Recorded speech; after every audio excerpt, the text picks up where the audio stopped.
এখন আপনি যেমনটি বলছিলেন, কারণ বাজারে দীর্ঘদিন ধরেই কিন্তু যে ছাত্র সমাজ তারা কিন্তু এই অন্তর্বর্তীকালীন সরকার গঠন হওয়ার পর থেকেই বাজারগুলোতে তদারকি করে এবং তারই প্রেক্ষিতে আজকে এই বাজার তদারকিতে ভোক্তা অধিদপ্তর এর সাথে তারা সমন্বয় করে কিন্তু বাজার তদারকিতে এসেছিল এবং বাজার তদারকি করতে এসে যেটা হয়েছে যে একজন মুরগি দোকানিকে তারা যে ক্রয় এবং বিক্রয় রসিদ এর মধ্যে একটা বড় তফাৎ দেখতে পায় এবং যেই বিক্রি করছে এবং সেই কিনছে এমন একটা ক্রয় রসিদ তারা দেখতে পায় এবং সেটার যে তফাৎটা সেটা হচ্ছে বিক্রিত মূল্য থেকে ক্রয় মূল্য অলমোস্ট ৮০ টাকা বেশি। তো এর বাইরে যখন তারা এই দোকানটাতে অভিযান পরিচালনা করে, আপনি দেখতেই পাবেন স্ক্রিনে আল্লাহদান চিকেন হাউস, এই দোকানটিতে যখন তারা আসে তখন তারা দেখতে পায় যে ফ্রিজে অনেক এবং তার বাইরে বস্তায় ভরা হচ্ছে অনেকগুলো মরা মুরগি এবং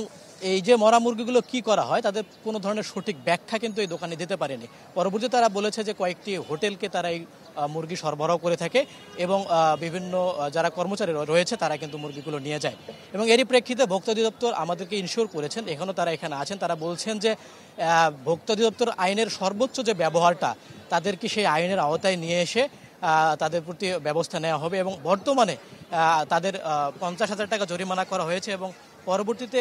এই আইন প্রয়োগ করে কী ধরনের ব্যবস্থা নেওয়া হবে সেটা কিন্তু তারা করবেন। এবং এর বাইরে যদি আপনাকে আজকের বাজার দরের পরিস্থিতি জানাতে চাই, সেক্ষেত্রে গত কয়েকদিনের তুলনায় কিন্তু সবজির দামটা কিছুটা ঊর্ধ্বমুখী। আমরা জানি আন্দোলনের পরবর্তীতে সবজির দাম কিছুটা কমেছিল, এখন কিন্তু সেটা আবার বাড়তি। তো সব কিছু মিলে যদি আপনাকে বলতে চাই, নিত্যপণ্যের বাজারে এই সিন্ডিকেট এবং চাঁদাবাজি সব কিছু মিলে যদি ভেঙে না দেওয়া যায় তাহলে কিন্তু নিত্যপণ্যের বাজারে ক্রেতাদের স্বস্তি ফিরে আসবে না। কনা